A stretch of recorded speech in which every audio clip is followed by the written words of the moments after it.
For context, I am currently a college freshman. I am on a full ride to my university. Every semester, I get a check sent to my house to pay off my housing costs, which is about $9,000.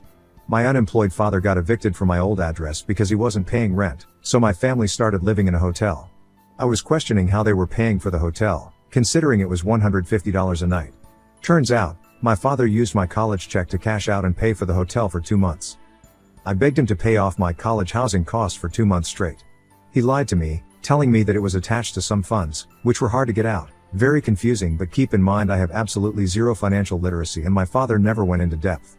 I brushed it off, hoping that everything would work for the best. My college housing gave my father a deadline to pay off housing costs, November 1st. I was stressed for 2 months, unable to eat well, sleep, socialize, etc. If my dad doesn't pay it off, I may or may not have to drop out. When the deadline hit, I called my dad and asked him why he hadn't paid off my housing costs. He finally revealed that he used the check on the hotel we were living in. I was furious and I started interrogating him like a prosecutor. He blamed the family for being responsible for using my college money, not himself, and also blamed me. He lent me allowance money for 2 months, telling me that it was from my relatives when it was actually from my $9,000 housing check. I asked him why he would do this and he said that he didn't want to stress me out. I cried telling him I worked way too hard in high school for me to drop out. I said that he owed me an apology 3 times over the phone, but he refused because he thought he had done nothing wrong since he was providing for the family. I asked him again and he said sorry in a mocking voice. I told him that he was full of shit and he started saying that he wants to put a gun to his head and kill himself and it will all be on me. This is not the first time he has done that. I told him to do it and I hung up. My mom called me and I informed her about the situation. She told me to apologize to my dad and I told her, as psychotic as I may sound, I have no remorse, especially after what he did. My mom threatened to disown me but I somehow mended things with them for 3 weeks. It is currently Thanksgiving break and my father still didn't pay off my check and he said that he would get money Saturday to pay it off. My mom told me again to apologize to him after he paid my housing costs, and I said I would avoid conflict. But I think I'm way too stubborn to apologize, especially because I genuinely think I have nothing to be sorry for. My dad never fully apologized and made a joke out of me to the family. Comments where Op has replied. Depressed, wizard. Whose name was on the check? Sounds like fraud to me if your name is on that check. Oop, I'm honestly not sure because I never physically saw the check. All I know was that it was mailed to my old address and my neighbor gave the check to my father, who proceeded to cash it out. North Conclusion 331. Is this your first check? If not, what was the name in the old checks? Oop, yes, this is my very first check. The next one is coming this January to my old address. I told my father if he didn't give it to me in January I would report him and he said he would give it to me. Although I don't completely trust him, mainly because he did something similar to my older sister resulting in her dropping out, I have a lot of leverage on him. Expression little. Contact the office that sent out the check to see what name they put on the check and on the envelope to send to you. If he opened your mail, that's a crime, and if he cashed a check with your name on it, that's also a crime. Also get a P.O. box and get the next one sent there.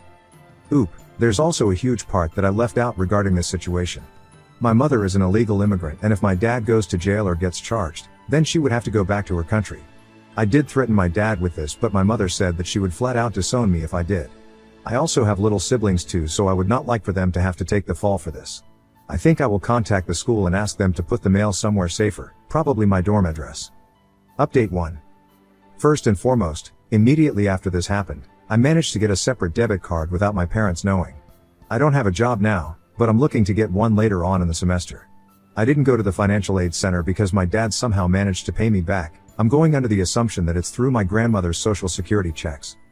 Last December, after weeks of calling my father to make up for my scholarship money and pay me back, he finally sent me a check for $9,000. The check came in my dorm mail around midnight. I was asleep by then and my dad was spam calling my phone to tell me it was in the mail. I didn't call him back until 1 in the afternoon because I had an exam that day. He started cursing at me, telling me how he couldn't sleep all night because I didn't answer my phone. I talked back and said, the stress you put me through for 3 months by lying about my scholarship check is nothing compared to the stress you went through for a day. He started insulting me in every way possible, telling me that I was spoiled. I swore back saying, are you effing serious, and he hung up. Moments later, my dad made my mom call me because he didn't want to argue with me. She screamed at me saying that I should always have respect for him as a father and that I should apologize for swearing. I said that yes, I did swear at him, but he did too, calling me bunch of slurs and whatnot.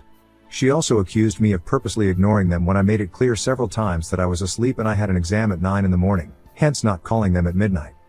I told her that we shouldn't even have this talk because he was clearly in the wrong in this entire situation and every other kid would have gone to the financial aid center and my dad would have gotten in trouble. My mom misunderstood me for saying that I was going to report my dad. She had a mental breakdown and hung up. Moments later, my dad called and told me to go ahead and report him because I would be going to jail instead of him because he sent me some of the money from the check, which is bullshit. I called him out on his bullshit and he said that he was permanently severing ties so I could learn my lesson. He hung up. I didn't call them for a week until I realized that I didn't have a place to stay for winter break, my dorm closed. I swallowed my pride and called them back to apologize. They said they'll accept me back to the family. This honestly still keeps me up at night, but I literally didn't have a choice but to stay with them over break. Over break, they've noticed that I'm way more cold and distant towards them and they still wonder why. Luckily, I got the $9,000 check from my university to pay for this semester's housing fees. The best thing that came out of this is that I ended up reconnecting with my estranged sister, F25. Long story short, my father financially abused my sister for years, maxing out her credit cards and leaving her $20,000 in debt. They cut all ties a year ago after my sister started dating a guy they didn't approve of.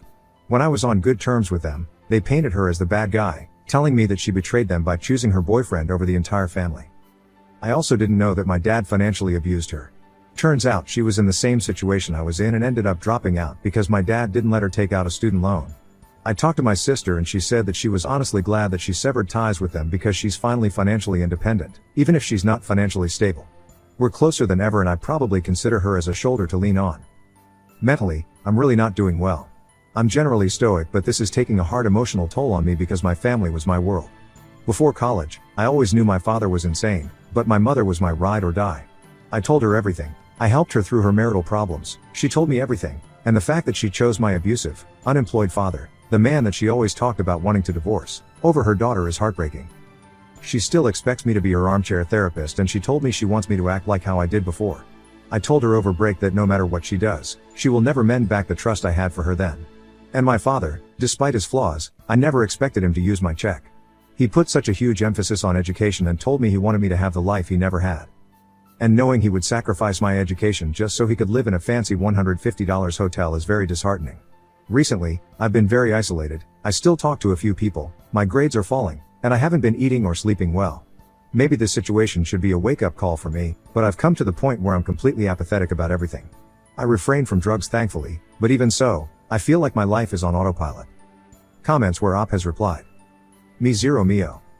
The best thing you can do for yourself is to complete your education. Stay focused on school and strive to do your best. Make friends and maintain contact with your sister. Also, seek out counseling at your school. They can help you deal with your family issues. Old Afternoon 2459. Lock your credit. Get a P.O. box. Make sure you have your legal documents. Melissa 3670. You can order a birth certificate from the state you were born in. If you have that and a license, you can go to the Social Security office and get your SS card. Oop, if my dad gives me my legal documents. Update 2. My dad stole my college scholarship money months ago. Now he's not getting a single penny from me. As you may or may not know, I made 2 posts several months ago about my father using up my college money. I also want to clear up some confusion about the posts. My parents are religiously married through the Catholic Church in another country, but they never got legally married because my dad doesn't want my mother to get a green card.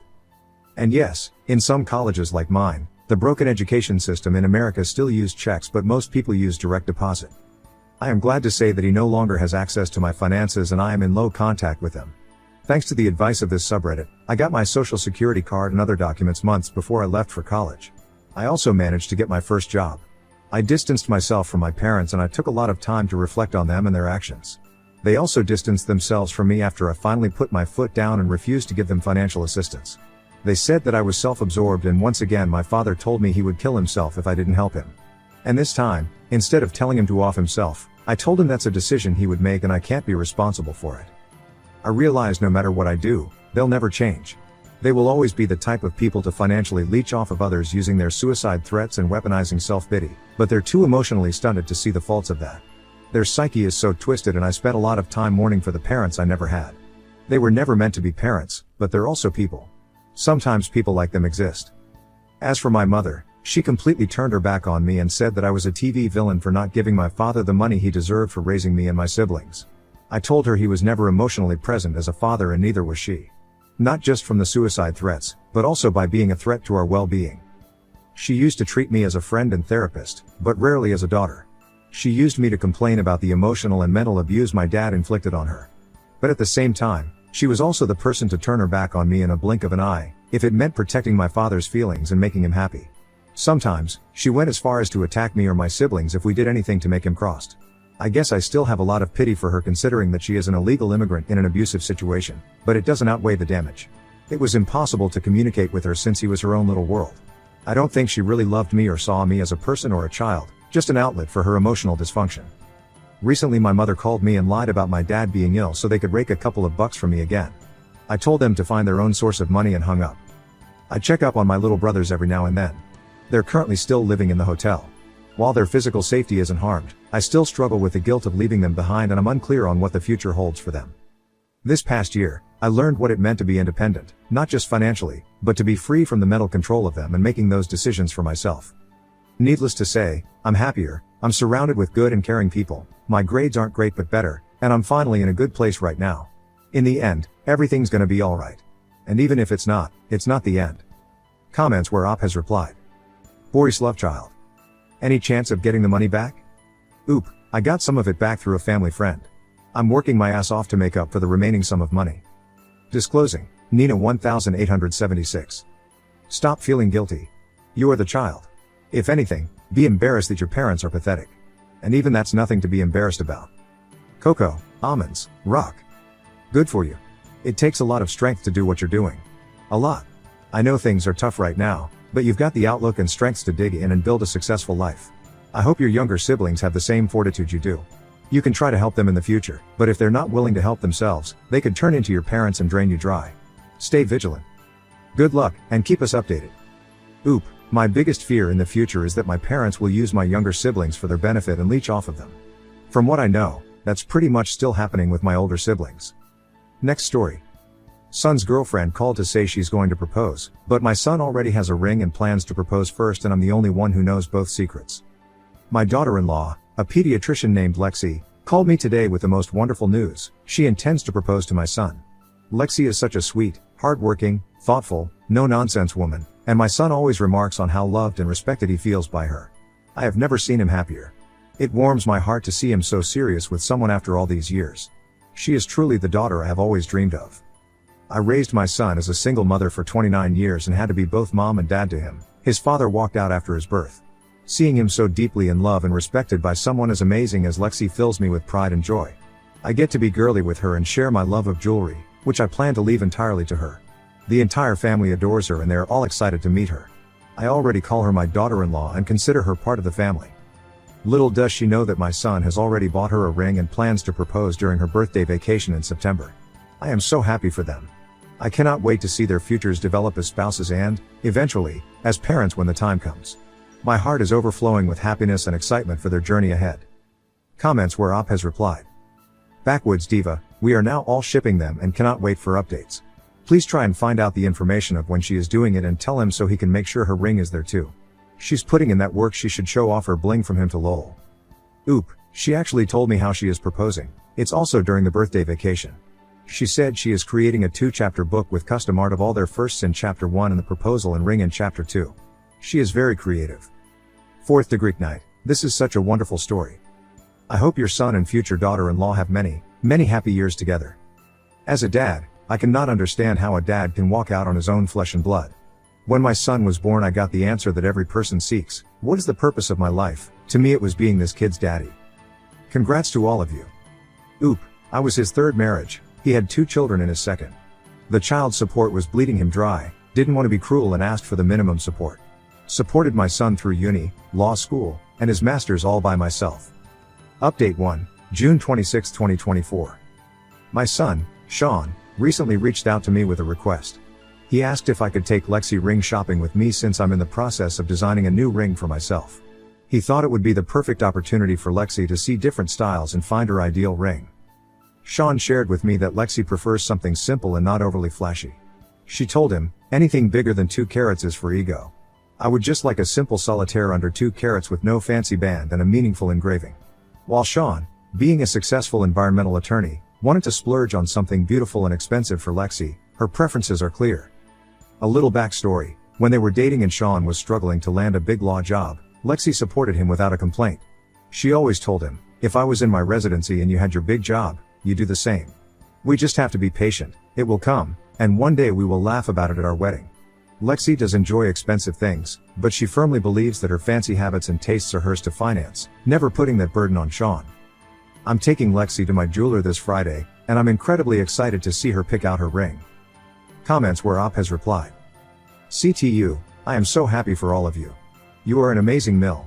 I wish them all the luck. I know they will make great parents if they choose to have kids." Oop, funny story. Lexi has a nephew and always wanted to be a mom. She raises her nephew like her son. Sean never wanted kids. Changed his mind seeing Lexi with her nephew Mason, who also loves Sean a whole lot. CTU, how do you do this? Every new thing you say just is more and more awesome and wholesome. Those two sound like amazing people and a great couple. I am so happy they found each other. Oop, me too. Resigned myself to never having hope for my son getting married and starting a family. He said law school ruined him. Then he started his master's and met Lexi. Smile. Update 2, July 1st, 2024. Things have been moving along beautifully. Friday, Lexi has been looking at simple, plain bands with solitaires, ovals, pair, round, and my jeweler, Groovy Greg, has been taking notes on the pieces that caught her eye. Thankfully, when I was designing my new ring, she tried it on, and she's my size. On the flip side, Lexi got Sean's ring size from his best friend. She found a beautiful white gold band for Sean with their birthstones, sapphire. She even had it engraved, but she hasn't disclosed what it says. And yes, she had it designed by Groovy Greg as well. She is returning to pick it up in July. Saturday, I sent photos and notes to Sean from myself and Greg, and we are designing a white gold 1.5 carat solitaire, VVS, for Lexi. Ring should be ready for pickup in August. So things are rocking and rolling on both ends. I wish I could share this with my husband or ex-husband, but I know they'll spill the beans. Thank you for listening to this old lady talk about her updates. Additional information. Oop on her son's father being at the wedding. My son told me that his father is banned from speeches at the wedding too. He has a tendency to make things about himself, and I would hate for him to ruin Lexi and Sean's beautiful day because he cannot shut up. Oop on if Lexi's mother knows about the proposals altogether. Her mother is aware of everything as well. So far we are the only two who know. Except for Reddit Smile. Update 3, August 5th, 2024. Lexi picked up the ring with me last Thursday, and she absolutely loves it. Since I never had a daughter, I asked her if we could go to the nail salon for manicures and pedicures before my family reunion. It was such a special bonding moment, and I couldn't help but gush to everyone who would listen about how proud I am of her and how much I love her. I even saw her tearing up a little.